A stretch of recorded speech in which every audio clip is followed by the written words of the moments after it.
Décision na ye ça dit so passe. Les gens ont ingratitude. Kabound a encore démissionné. Avec tout ce que parti et sans nipo na ye encore démissionné. On incite d'abord à faire biso ba combattant. Le linge ça se lave en famille. Mais il y a qui au-delà ya wana ba so ilobi na mokonzi mboka pendant plus ou moins 10 ans. Mais après il y a ko le cas de décision à tweeter qu'elle a longo la partie. Le goal a longo dans l'Assemblée nationale biso ba combattant. Libino biso ba combattant ba décider ya parti to lobi bozonga poto boya kalisute.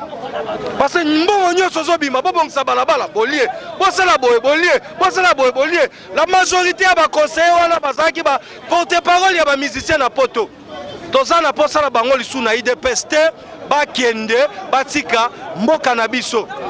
On a lutté pour l'état de droit, on a lutté pour la sécurité sociale et nous on y doit bénéficier d'ango. Il y a des combattants ici qui ont plus de 20 ans à partie. Batubatanga bazali. Comment vous pouvez battre na poto? Oh, tu es bien si batanga te. Quel qu'ils ont amené? Baye na l'autre côté. Conseil ni bazo pesa mokonza mboka. Eza ata mon côté ya malonga. Bazo sala ba folie, comment na ba boîte, kotambo na ba poto. Et puis voilà. Et biso dozo souffrir. Quand il y a un problème, c'est nous.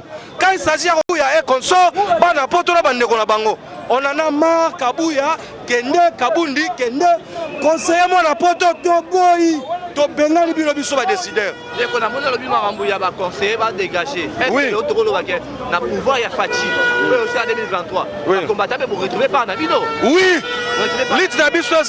parmi des combattants, il y a des intellectuels, des combattants, Batangi. On a lutté pour tout comme on a pouvoir, tout le monde en zala. Mais vous avez dit que vous avez un CNZT. Donc vous avez dit que vous avez un CNZT, il y a un Kabou, il y a un Kaboun. Vous avez un pouvoir. Je vois très mal. Président de la République. Moi, il y a Thomas Landa, vous avez une idéologie. Il y a Kono Etienne Tshisekedi, il y a un peuple congolais, B52. Talaba combattant, on est très déçus dans Marambo et Zoleka. Tobo Iba na poto, pembeni na yo. Toboyi Kabuya, lokola saboté mémoire ya Etienne Tshisekedi. Na kolongwa esika yo tchaki ye. Po alobelaka biso pe to lembi ye to bengani ye na parti. Azongi militant simple abano tema na nzete lokwa biso nyonso. Est-ce que pour la restructuration de la partie, est-ce que il est dans la maison pour organiser congrès pour aider le nouveau président de la partie? Oui, Marambo. En 2023. Non, avant to que na ba élection, avant to que na ba élection, faut to que na congrès. Il faut que na congrès président Sika parti abima secrétaire ya Sika pe abima parce que toza parti moko ya démocratie toko tika mutu à l'intérim atika la wana te pendant 5 ans mobimba donc tozo que na congrès tozo zwa mokonzi ya Sika ya parti Kabundi ya salita na ye et koki apema atika la pe mutu mususu bâton de commande. Merci beaucoup Merci beaucoup.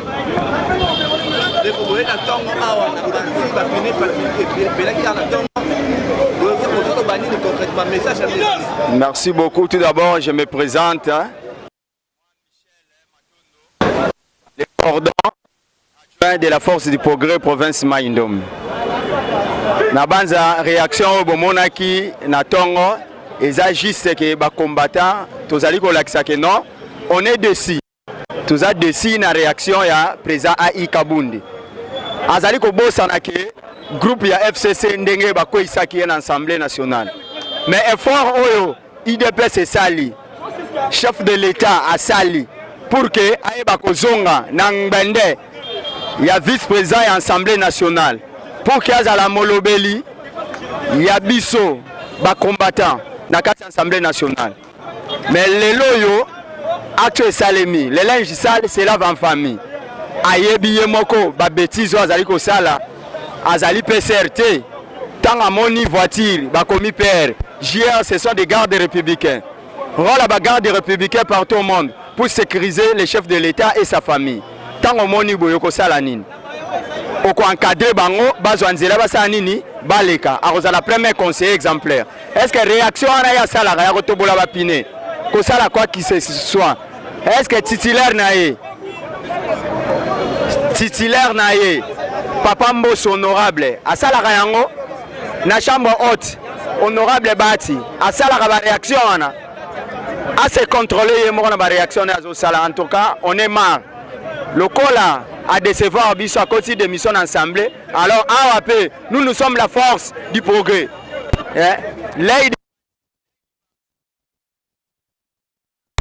biso toza base lokola longwe awa pe atika soka tiki Assemblée nationale qu'on a tout tinda qui est au Bundi pas un vice-président Assemblée nationale awa pe comme président à l'intérimaire assez à oumeli mingi kuti na constitution na biso IDPS et singélité asa la mikolo ana ibele na statut na biso pardon il y a parti alors il peut dégager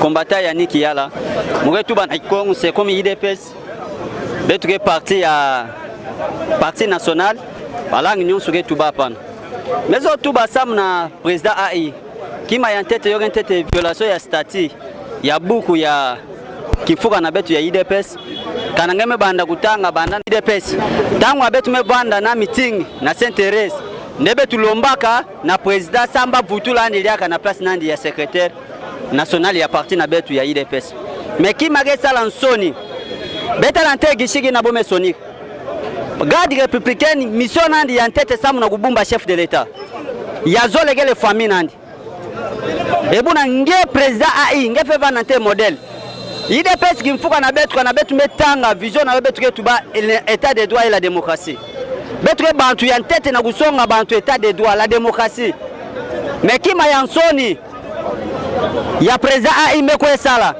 ame katuka premier vice président ya Assemblée nationale yame kwe kuma PCR kima me wisa betu nsoni ya bantu ke songa betu ke zaba avene no président ya IDPS me kuma PCR kima ya mpasi ya nsoni mesala betu oina betu bazi ba décider sambu IDPS ke ba pyramide renversée na kubaka mukano betu bazi bantu ke bagaka na minute bazi me sonique betu metu bave betu me sonique dégage yo me songa de katuka betu me katulange vutuka na shanti pila munu mu etelema na shanti bureau climatiseur betu me buyange ta kotali ave betu me songa ndia dégager na minute ambi betu ilama déjà betu ko ita congrès samu na kutelemisa mfumu ya nkaka ya tatwalisa betu na IDPS kabundu kabuya betu me katula beno samu redynamisation ya parti ya ngama baga image kana tourisme yako ndali ya bambishi na bandundu kuna redynamisation na wapi yo ataki shika mosho kelve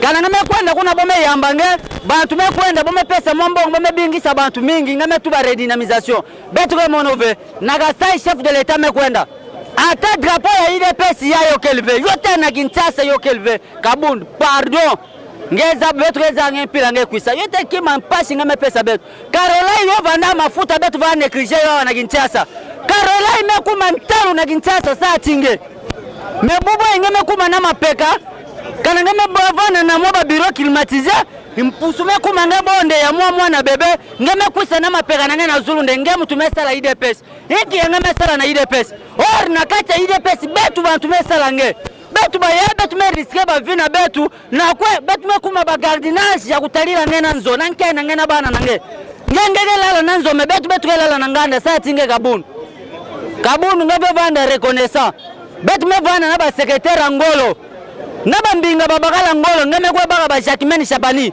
betu ke nuana tibo wana balabala kani ya mame wakandi jadi saint ulimona vende pila ngeme kuisa wa betu me sala ngeme kwa na pingame kwa frotter FCC ngeme kututula mapeka na zulu betu me songa ngende no basika na grande porte kusosa be mavanga ngeda kugabe kuvanda wana Kinshasa ngeda China nzoina ngeshikisa na kingabwa ngeda teka yo ngeda teka nzoina betu ke songa ngaya Kinshasa betu bantu me sala ngena Kinshasa ngeda China ngeta China Kinshasa ngeda China yo mingi ya kutuba kelve betu ba media nyonso bege wana ntoto mvimba na monda mvimba betu ba décider IDPS ke va be autorité be bantu ke baga mukano betu ba yaga ngemona ba ya metelema wa betu bantu me ba mukano betu me sonigila andi kabunde dégage kabuya dégage betu me tu ba be katuka bebi kishira bampanga ka IDPS bantu akuntanga ke mingi bantu akutanga ke mingi metala bantu ya pila bome fois parti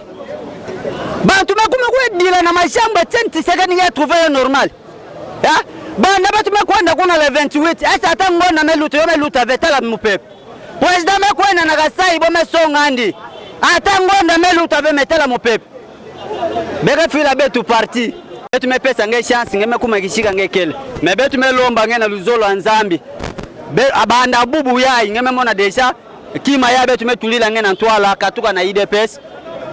A bientôt betu moshi meba IDPS en charge betu ke salisa konge betu baisa mfumu na betu yankaka. Ba membre IDPS ba combattant IDPS betu nyonso betu ke pana betu ke debout. Ntangu na ngeme lunga bikshila betu parti mais pesa benu mbote mingi. Moi je fais mon intervention par rapport à ce qui s'est passé. Ici, notre grand souci, c'est de vouloir restructurer le parti. Le parti n'est pas structuré. Le parti a un problème sérieux. Tous les détournements que vous entendez parler chaque jour là, c'est dû à l'absence du parti dans le contrôle du pouvoir. Parce que si le parti pouvait contrôler le pouvoir, on n'aurait dû pas avoir beaucoup de détournements au Union Somozo Kawana. Parce que le parti, c'est lui-même l'assiette du pouvoir. C'est le parti qui contrôle le pouvoir chaque jour. C'est le parti qui contrôle les dirigeants.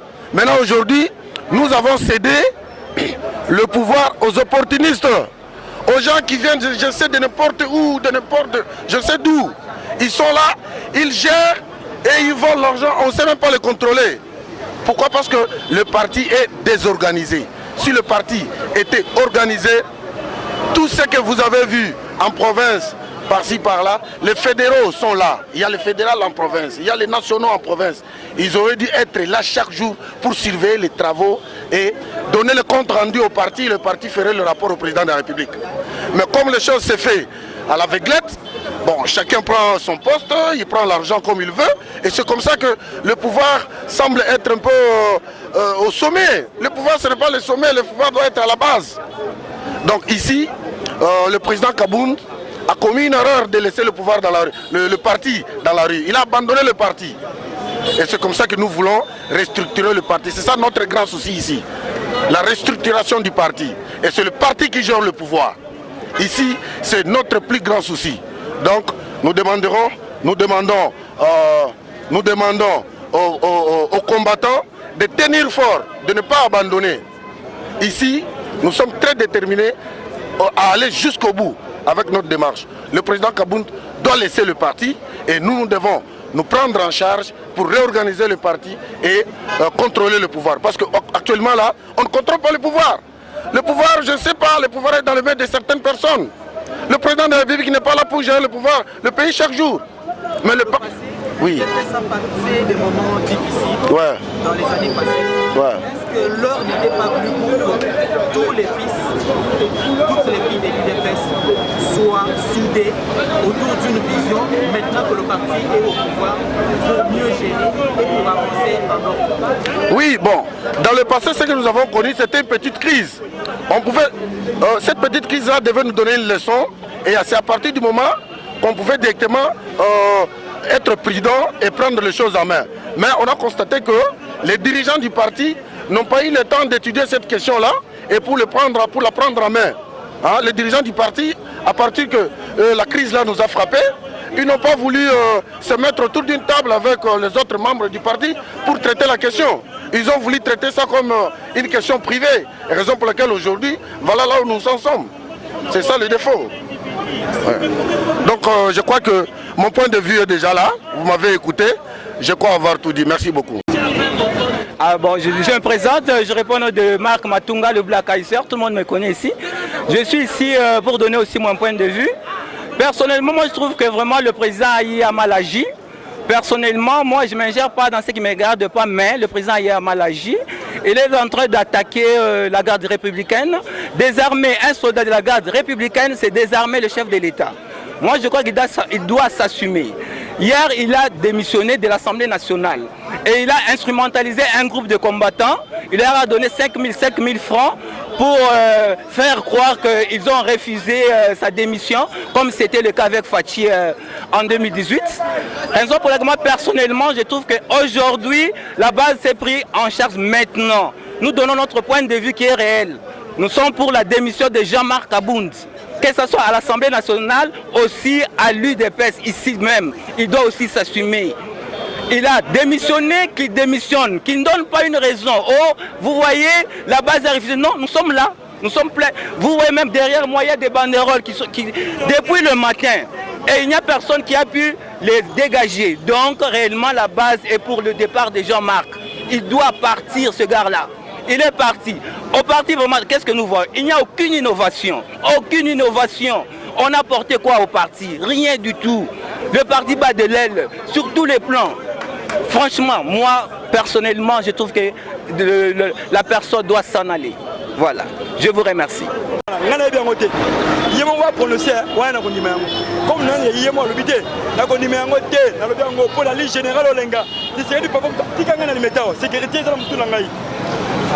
La dépendance américaine, c'est la Tigangaï. Oh, et bien, tout d'abord, tout va ailleurs. Même Kabou, il y a un bureau.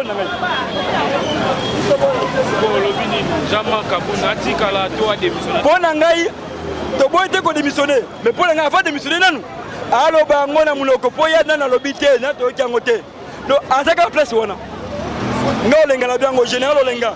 Oh, papa, tu sais que tu as un Mukumbawana. Oh, papa Félix, même à Lukona, Oya, à tout ça, il y a même côté. À Bengangaï. Olenga, tu es un non, on peut un message. Félix, c'est bien. Olenga, soit libre, tu es bien. Il y a un Olenga.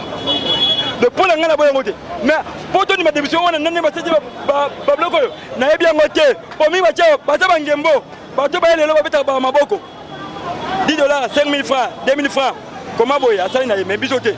Pour moi, je vais aller à la Mouka, je vais aller pour avoir information. On a cité. Il est parce qu'on a comme une division. Mais division est athée. Tout d'abord, tu connais bientôt les élections. Mais division est à ma baie. Tout d'abord, pour Nanini, tout le long de bateau, il y a ma baie. Il y a un grand souci dans le monde. Kaboul n'a pas essayé de faire. Alors, moi, je suis là. On a d'abord sur quel 20 si je suis en général. Oh, tu es là dans MONUSCO. Merci. Félix Tshisekedi, nous devons fabriquer ça sur base. Vous comprenez? Ils sont IDPS, on forme à la tête. Le fait de mettre on forme IDPS, on est en côté. On forme IDPS, ça va combattre IDPS. On forme à IDPS. On forme à IDPS. Nous avons le pouvoir de faire l'IDPS. Nous avons le pouvoir de tout le monde est IDPS. Donc hier c'est comparé, hier comme vice-président de la République, à Kendenaye. Le président Bakar ma décision grave plus tard a démissionné la partie.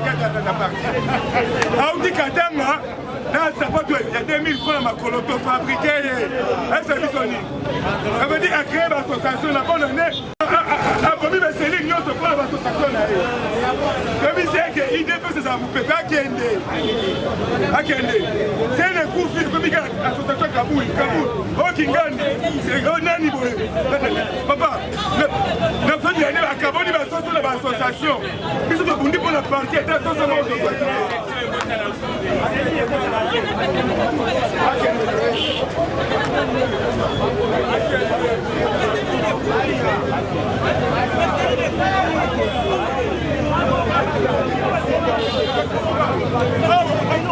c'est papa. Tout le monde va batondi boy na parti to éviter zanine. Jamais la petite émission, il y a des émissions. C'est là que tu vas travailler à quoi soit pas de information. Est-ce que jamais la petite émission solo, on ne peut pas parler à l'eau. Jusqu'à présent, il est dans le pays à l'eau. Si on a moni ba combattant ba tieli biso bandera ba biya kabunda kabuya de kaki Jama Kaboun dégage to éviter siko eza banani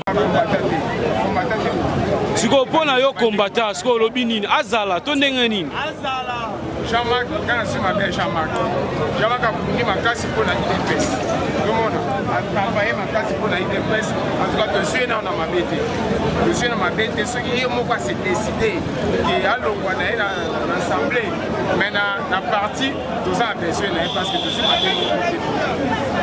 Mais si on a dans l'assemblée, ils ont le droit de décevoir la partie, non? La partie de Tinda était.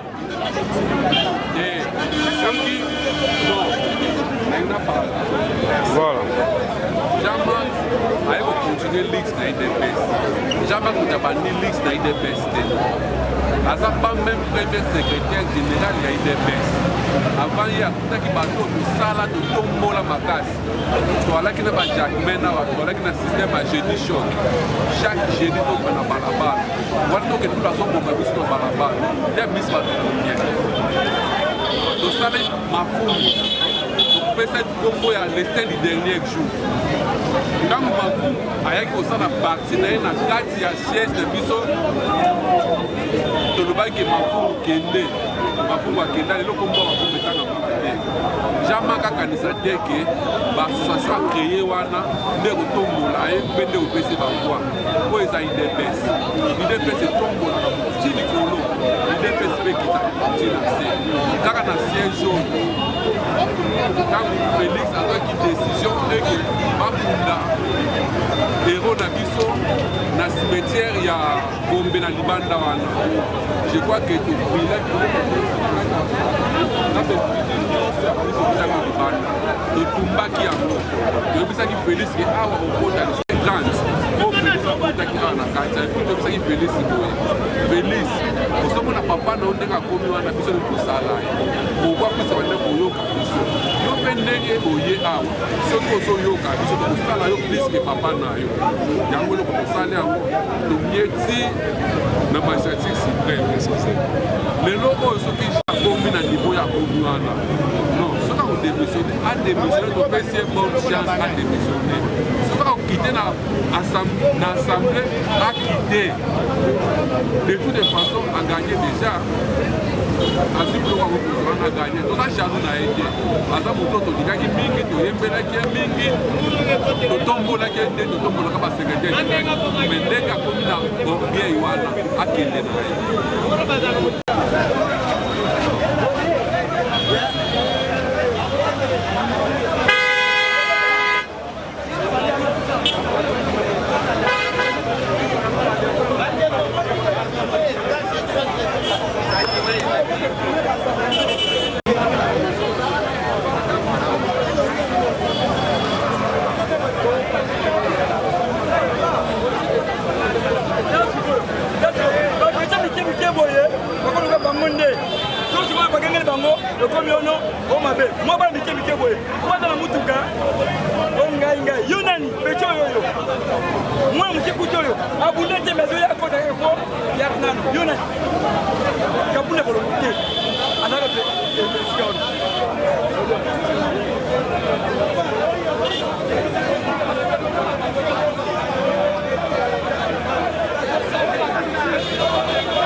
Oui, merci à tous les diasporas et aussi à tous les peuples congolais en général. Oyabino Olivier, toza awa devant la permanence de l'IDPS. Tolingi tosolola nabino na mai oyo etali démission ya Jean-Marc Kabound à Kabound. Lelo awa bato ebele ba mi poser ba question ebele ba mususu ba lobi non Kabound a démissionné. Ba mususu ba lobi non Kabound n'a pas démissionné. Mais le mukolo ya lelo ne bokoye ba vérité eza wapi. Parce que tango toza na pouvoir bato mususu bazali zinga baza na kati ya kotala ya komona pouvoir oyo ekozala ndenge nini ekokende ndenge nini. Ezali lokola mbwa azali na musunya na maboko. Soki mo aza na musunya c'est difficile akende kobunda. Nous sommes bacardiens du temple et tozali poto annoncer bino soki mabe ezali. Mais jusqu'à là mabe ezate. D'abord nalingi bato bazoloba Kabound a démissionné. Jean-Marc Kabound à Kabound, qui est le premier vice-président de l'Assemblée nationale, n'a pas encore démissionné, ne s'est pas encore prononcé sur sa démission. Parce que les lots bandongole misu, soi-disant ennemis du peuple congolais, comment brandir na ba réseaux sociaux, na ba télévision, il y a que Kabound a démissionné. Mais faites attention, la démission ne se présente pas aux réseaux sociaux. La démission doit se présenter à l'Assemblée nationale. Ceux qui les lots a démissionné, oui. Alors que l'Assemblée nationale devant présenter des démissions et comme voilà. On a comme les réseaux sociaux, l'obino a démissionné. Ça c'est faux et archi faux. Nazo senge pa ba diaspora nyonsu na ba congolais bazala apaiser ba mitungisa te Parce que jusqu'à maintenant, Kaboun ne s'est pas encore prononcé. Ça doit être prévu aujourd'hui, d'où le chef de l'État Fachi Beton va le recevoir. Biso tozali bana ya UDPS. Pour batu mususu bakomoya, pour mettre moins divergence au sein de nous, pas diviser biso. Mais en plus, je peux vous dire une chose. Biso tozala diviser, nous sommes des Tshisekedi sédissants. Oh yo akoya pour travailler pour la UDPS, on va l'appuyer. Oh yo akoya pour déstabiliser, tozala tout et tout à qui nega atikele biso UDPS. Alors, na lobby boye. Biso tozali ensemble, même moral. Na bato oyo bazo soutenir vision ya tata mokonza mboka. Soki makambo oyo ekomi ya batiraillement, c'est par rapport ya ba conseiller oyo bazali na présidence. Nous avons lutté dans ces pays. Il y a qu'à dénoncer les anti-valeurs. Mais les lois comme makambo ya to dénoncer ba anti-valeurs, bino bokoya na diabo na kati ya présidence. Kabunda bandi les lots na Fachi Beton. Kabunda abanda ki kala. Lorsque Kabunda zalaki na ba marche, azo bunda zo marcher pour le pouvoir, azo militer pour le pouvoir. On n'a jamais vu les diasporas awa bazo za ba case lacrymogène, bazo ke na ba marche. Mais lelo e komi na tango muke, bino bokomo na ba diabo na bino. Ya ko commettre séparation entre le président de la République et aussi Jean-Marc Kabunda Kaboun. Ceux qui besoin s'attendre, il y a que Kaboun à Kolongwa na Assemblée nationale, c'est faux et archi faux. Ndena yango na sengi pa ya ba diaspora nyonso bazala apaisé. Nous sommes ensemble, nous attendons le mardi parce que le lom ko le samedi tozali férié. Lundi pe e kozala férié. Mais ndenge balobi mardi pour que l'Assemblée nationale est siégée, Kabouni est payé à l'Assemblée nationale. Ce qui a été à ce moment-là, Tokoye Peto s'annoncer auprès de vous, oui, effectivement, il a démissionné. Merci. Toza pe ebele awa na ba combattant. Na ko souhaiter pe combattant moko combattant pour ça na ndeko. Ndeko bonjour. Bonjour. Comment on ndeko? Luku Satambwe Pascal. Luku Satambwe Pascal. Mais namoni awa oye na permanence, ni nezo le ka na permanence. Bon, je pense que l'actualité oeza ko régner mikolo yo, boye biango, boye bi ke na kacha parti, toza na moi boyo ka ni pesa malamu te parce que na kacha famille so boyo ka neza ka moi vraiment boyo ka na boyo ka na te. Vu l'actualité oeza ko lobama, yango toya na kacha permanence, otoyeba qu'est-ce qu'il faut, ni les lekaki, ni nekoleka, ni nekoya. Merci Nandeko Lukusa combattant. Tomoni awa batu bazolo ba ebele na o etali démission ya président Jean-Marc Kabunda Kaboun.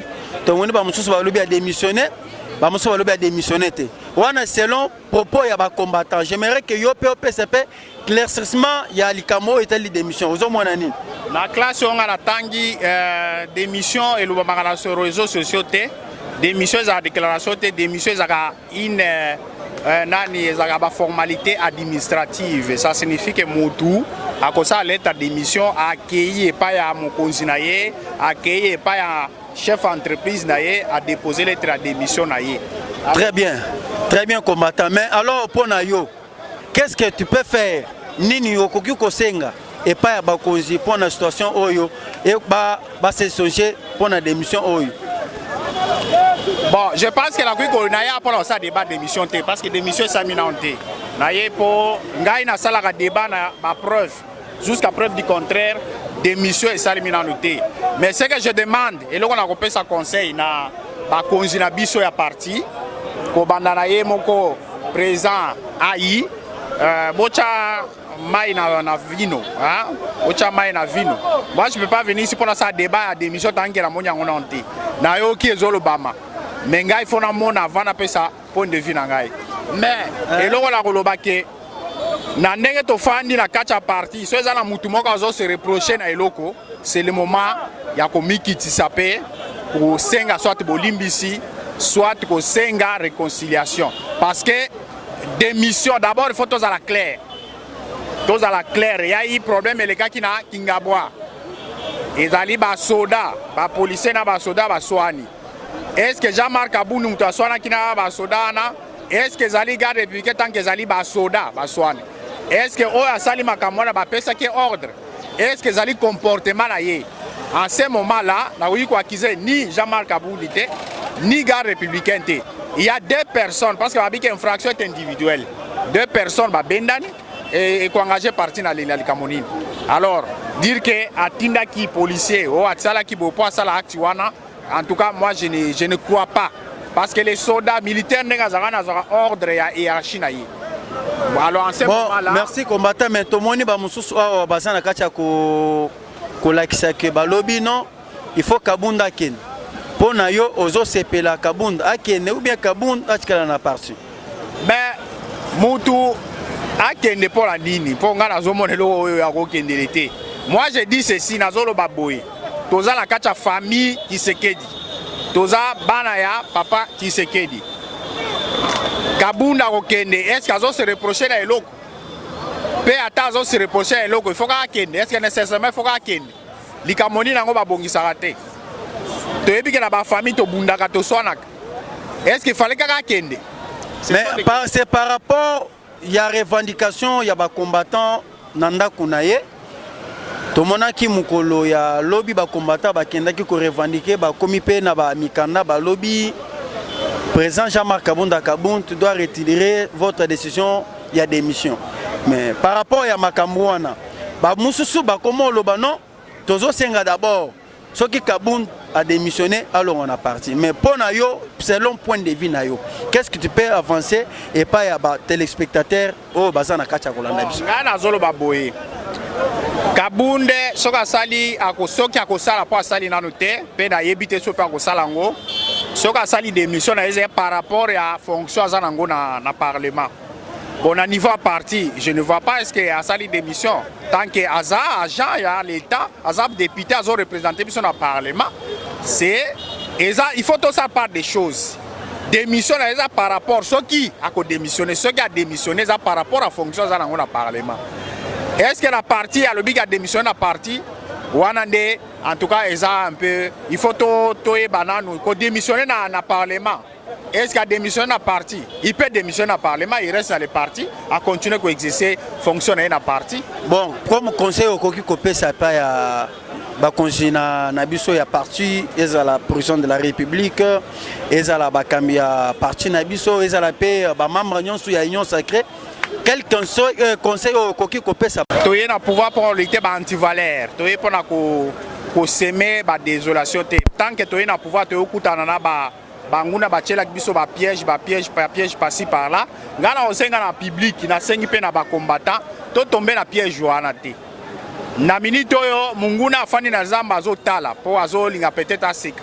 Alors, toza na distraction ana te, toza d'abord ini 2023 pe yango nezoya. Toza la ini, toza na esprit à pardon parce que papa na biso la patriarche a ebisaka biso ke Congo tokotonga lobe za Congo ya bolingo, Congo ya unité. Soyo ini, totika ba nini faut profiter peut-être que parce que magamongo komi ko profiter peut-être na ba règlement de compte. Parce que na ndenge nga nazomona oza pe ba règlement de compte. Ce qui peut-être arraquer mutu soka za ina nyongola yo, ba moko ngo profiter na eloko moko boyo concerné yo te. Mais la minute toza d'abord soudé, toza la bomoko, sinon toko risquer to perdre objectif na biso. To s'occupe to soutenir mokonzi mboka asala ba effort azo sala wana toza na sima na ye pe to préparer pour la 2023 parce que oh nyonso to 2 jours mobimba o tozo réfléchir ndenge to sa ba stratégie pour la 2023 to komoko se distraire na eloko moko ezanga tina bana nyonso na ndako baswanaka soki bana baswani na ndako bakoyeba pe kobongisa yo pe mwana soko za isika ofandi soko yebi ko sali mabe na ndako yaka na ndako kosenga bolimbisi balimbisa yo ko mapeka sans sert à rien lolendo sans sert à rien soko reprocher que au sali loko mabe na ndaku yaka bandeko bayaya bolimbisa ngali kamona salaki mais ce que ça que ngana cha ngapena cha naza sûr que muto azana makasa osala force na pouvoir d'état azate parce que pouvoir d'état kotika ka pouvoir d'état. Merci combattant Lukusa na sepeli makasi na intervention na yo ya muto ya izaka ka bolingo soki toza na bolingo c'est difficile. Tout ça la paix moninga mabe. Moi, comme conseil, on a recoupé ça, conseil na biso ya parti. Il nous reste encore une année pour la préparation de l'élection 2023. Lorsque biso tozo fonda to komi na makambu ya ba koswana ko se tirailler, ce n'est pas propre. Nangambo kuna ba mususu bazana kacha ko se préparer pour na maponami ya 2023. Mais biso au lieu to fonda ensemble même moral, il y a préparation à l'élection, mais comme makambu ke ngai na sala. Ngai ya saliboy. Oh saliboy, mais ce n'est pas propre. Jusqu'à maintenant, l'UDPS a sa présidence sur 4 institutions. IDPS azali kaka na institution moko. 3 institutions sowana ekei kaka epa ya balié. Lokola Sénat ekei pa ba chulukwe. Assemblée nationale ekei pa allié Mboso. Primature ekei pa allié. Nous avons celle que la présidence o tozali na yango comme institution. Tout ça là tout et tout, il y a que to mettre ba divergence à côté. Pour être tout en mboka na biso pour être tout pesa tata mokonza mboka majorité na 2023. Na lingi pe non so pe intervenante musus o pe bino pe boyibi. Azali pe moko ya likami ya lingomba ya parlement debu. Ya Kasai commerce boyibi kutu makas. Toza pe awa na mama Charlotte Matiti o ya koki pe ko pe se biso pe éclaircissement. Il y a l'ICAM Oyo Etali d'émission, il y a président Jean-Marc Kabunda Kabon. Bonjour Maman Charlotte. Bonjour président Olivier. Ah, présidente Namonio Kala vraiment. Ah, nazana ngana vana kina ngana ndako na moni ba biloko ezoleka na ba réseaux sociaux ba chewana. Ya ona ya kimbango pona yeba ba chele yango nini eza problème nini. Bon, en fait biso to moni awa ba to bazotele mazinga zinga eza la peine tongwana. Moi makele linge kota to moni pe ba conseiller mususu ba ye aw ba yena ba banderole ba placer kuna un conseiller. Il y a un conseiller. Conseiller ba yena ba banderole. Oui. Mais ba mutu ba kolo ba trouble nyuso ba conseiller. Nde na lobi na moni conseiller moko aya wana tongo azu ba banderole a djemi kuna na permanence. Bon, je ne sais pas ce qui se passe. Il y a moko conseiller wana abimisi maloba na ye non.